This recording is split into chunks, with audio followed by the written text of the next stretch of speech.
大学を出る時にですね、新卒でフロムソフトウェアという会社に入社しました。でその時にフレームグライドで、あとアーマードコアというタイトルを制作しまして、でその後退社するんですけども、でフィールプラスという会社でロストオデッセイというタイトルを制作していました。でその後マーベラスに合併していくんですけど、この中で何年か経ってスイッチっていうワードが出た時に、SF とかメカのジャンルっていうのは非常に少なくてですね、ほぼなかったんじゃないかなと思うんですけど、そういう意味では、スイッチの新しいユーザーさんたちにそういうジャンルを楽しんでほしいということで制作を開始しました。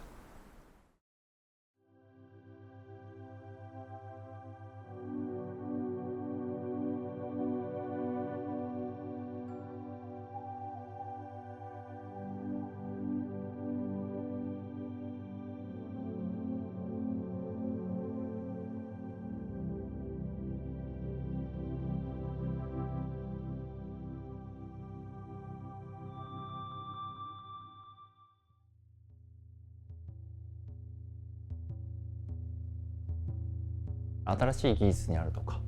いろんなことに目を向け始めていて、で特に僕らは RPG だったりアクションだったりいろいろ作ってきたわけですけど、その中でやっぱりその2つの良さを融合しようみたいな、やっぱ僕らの持っている力でできることってそこだよねっていうのがあって、それをまずやってみようってことで始めたっていうポイントはあります。なのでオープンワールドっていうものを全然作ってなかったかっていうと、やっぱ RPG やってきた部分っていうのはあって、ただアクションとしてやったことがなかったので、そこは難しいなと思いながらやり始めたっていうのはあります。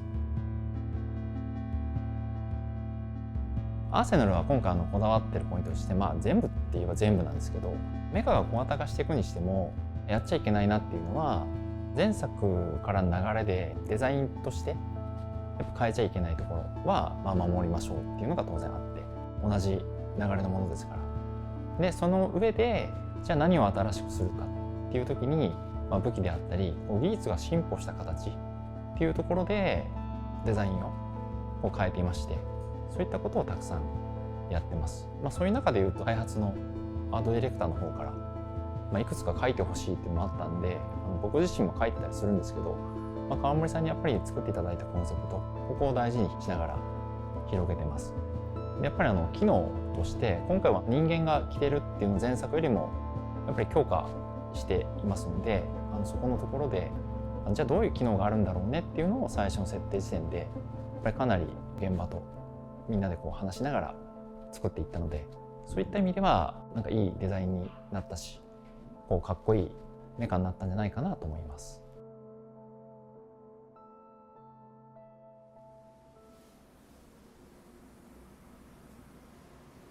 アクションはこのゲームの根幹なので、やっぱ随所こだわってまして、ちょっと他と違うっていうのが、メカを着てる、アーマースーツを着てるっていう SF でもあるので、やっぱ自分の身体能力がパワーアップしないといけないので、やっぱりかなり速度も速かったり、やれることもダッシュすればめちゃくちゃ速くて、でそのまま飛んだら気持ちよく飛べてっていうところにこだわってますし、で今回はですね、特に入れてみたのが、皆さんが楽しく遊べるように、武器だけじゃなくて、やっぱりその中でいろんなスキルみたいなものを入れてまして、でそれを使って組み合わせていくと自分の好きな戦い方がかなりできるっていう、アーセナルを組み替えることもできますし、自分の戦い方を組み替えるためのスキルの組み替えってもできますし、やっぱり自由に遊べるゲームとして日常でできないことがやっぱりたくさんできる、やっぱりこういったことが大事にしているポイントです。今から先って子どもたちが作っていく新しい時代になっていくんですけど、今回のタイタニック・サイオンのタイトルも偉大なる子孫たちとか、そういう風な意味なんですけど、やっぱ子どもたちが作っていく未来がどういう風になるんだろうねみたいなものも主題としてあるんですけど、やっぱ未来って科学が当然発達してて技術が発達していく。で今の流れでいくと AI とか当然あると思うんですけど、一番怖いのは機械に使われてるのか使ってるのかわからない感じだと思うんですよね。でしばらくこの状態が続くんだろうなと思っていて、機械を使ってるつもりで使われてしまってる時代になっていくんでしょうっていう。でそこに気づいた時に技術の進歩と生きるっていう意味の進歩の調和を目指す時代っていうのがやってきて、でそこで初めてバランスが取れるっていうふうなことになるんだと思うんですよね。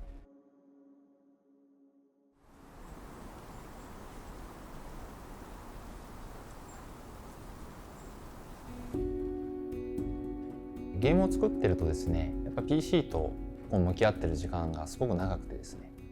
だんだんと思いつくことも思いつかなくなったり、メカとか SF のものを作ってるとやっぱりどうしてもそっちに偏ってしまうので、自分自身は海だったり山だったり自転車乗ったりっていうことですね、外にかなり行ってみることで普段と違うもの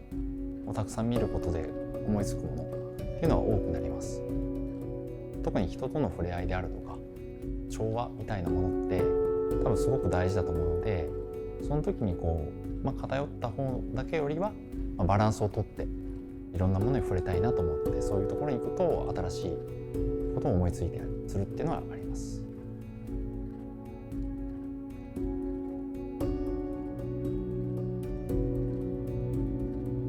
多分自分も含めて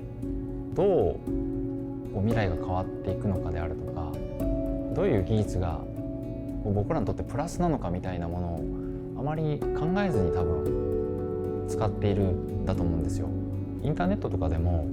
いい意見悪い意見あったりとかいろんなことはあると思うんですよね。じゃあそれらをどういうふうにすると幸せにというか、そんなに嫌な思いせずにできるのかなっていうところもまだできてないと思うんですよ。やっぱりそこの中で僕らまだ技術のチョイスができてない。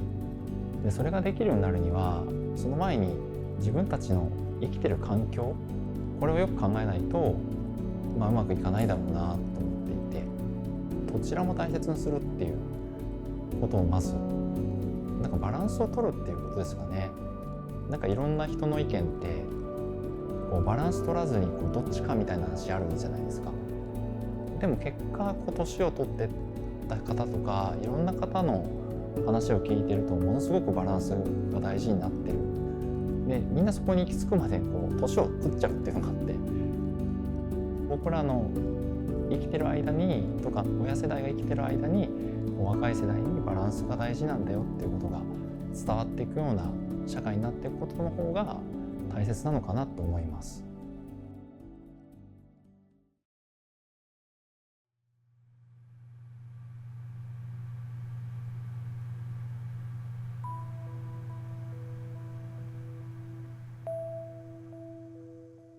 ゲーム作りってまずあるのが自分たちが作りたいも当然あるんですけど、やっぱり最後はプレイヤーの方に買っていただいて触ってもらって楽しいっていうのがあると思うんですよね。なのでそこの楽しいと思ってもらえること、まずこれが何よりも大事だよねっていうのがチームで共有していることです。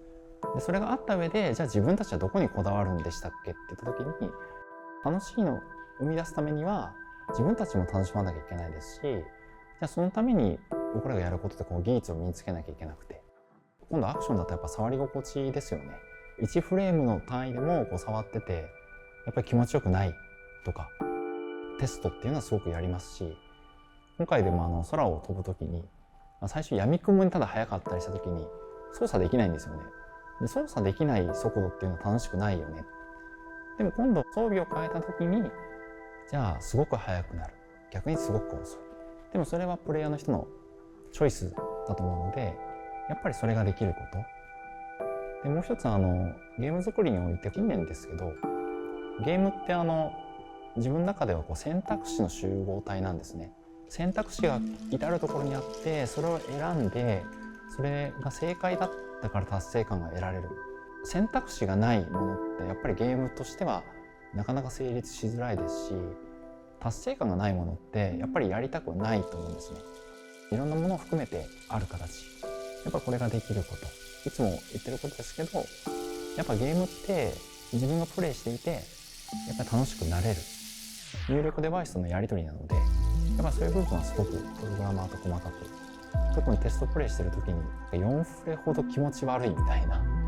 話とかをして、レスポンスが気持ち悪いけどみんなはどうなのみたいな話とかをしてる時に、やっぱりちょっと気持ち悪いんですみたいな話が出てる時にどことなく感じているわけですよね。やっぱりそういうものを調整していく。やっぱそれは大事にしてる部分ですね。本作作るにあたって、チャレンジしていったこととして空と地上を自由にっていうことをやってみたわけですけど、前作でやってる以上にやっぱり自由にした時に空間を広くしたこと、やっぱこれをやったらですね、思った以上にどこでも行けちゃうっていう、これがだいぶ大変でして、でまずそこのところの調整をしていくっていうか、みんなどの範囲が楽しくて、やっぱどこからがダメなんだっていう。で当然どこまでも行けると楽しいんですけど、どこまでも作るわけにはいかないっていうような、ここのバランスを取っていくっていうのはすごく難易度が高い。地上走っていくだけであればかなり良かったんですけど、やっぱりこれは本当に新しいことをやったなと思います。今度はアーセナルでいうと、キャラクターをアーセナルの中に入れてみるとですね、案外かっこ悪いデザインになったりっていうことがあって、じゃあそれをどうかっこよくしようかっていう時に、かなり試行錯誤してですね、スタッフの方が 3D プリンターで作ってくれたりするので、それで一回出力してみたりとかしながら、このバランスだったらいいねっていう、やっぱそこに持っていくところ、やっぱりゲーム上のモデルだけで見てるとちょっとかっこいいかどうかわからんぞみたいなものを今度逆に立体にしてみて、アナログのところで見ることで、アナログで見てもかっこいいねってことは、これはきっとみんながかっこいいと思ってくれるデザインだよねっていうところでやっていたり、やっぱそこはだいぶチャレンジも、その新しい技術も使いながらやった部分です。最大のチャレンジは2作目でいろんなところを変えているので、でも変えていながら遊んでみると、やっぱりデモエクスマキナだよねって思ってもらえる、その遊び心地っていうところにすることにみんなで注力して制作したタイトルになります。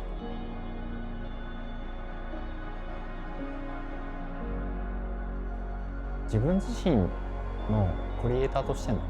一番やってみたいことっていうのは、